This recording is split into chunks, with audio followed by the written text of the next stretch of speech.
నమస్తే అండి.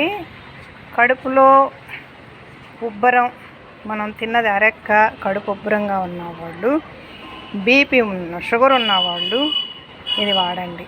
ఏంటంటే బాగా ముదిరిపోయిన తమలపాకు మనం ఇలా తీసుకొని దీనిలో ఇవి ఒకటి కాదు 2 ఆకులు తీసుకోవచ్చు.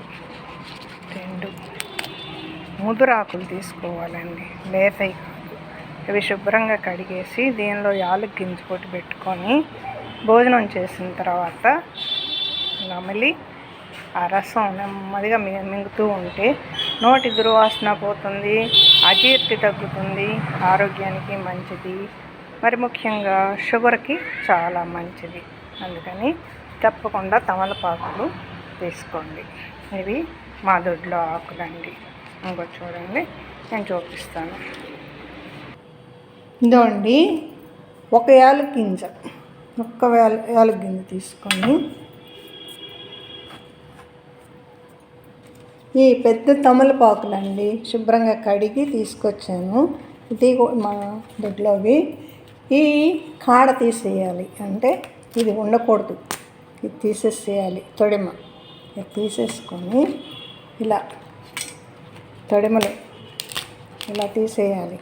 తీసేసిన తర్వాత ఈ తాంబూలానికి వేస్తారు కదా, తప్పకుండా ఇలా తీసేసిన తర్వాత ఇదో ఇలా 1 కానీ 2 కానీ అజీర్తి ఉన్నా, షుగర్ ఉన్నా, కడుపులో బాగలేకపోయినా ఇవి చక్కగా పనిచేస్తాయి.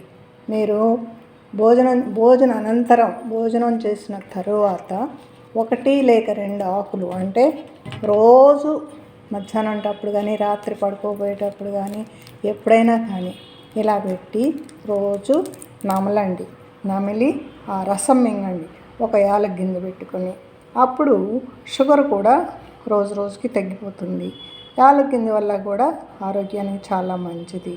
మనకి బీపీ షుగర్ ఉన్నా, ఒట్టి షుగర్ ఉన్నా, లేదు ఉత్త బీపీ ఉన్నా, అసలు కడుపులో ఏది మనకి అరుగుదల సరిగా లేకపోయినా వీటన్నిటికీ కూడా చాలా దివ్య ఔషధం లాంటిది ఇది.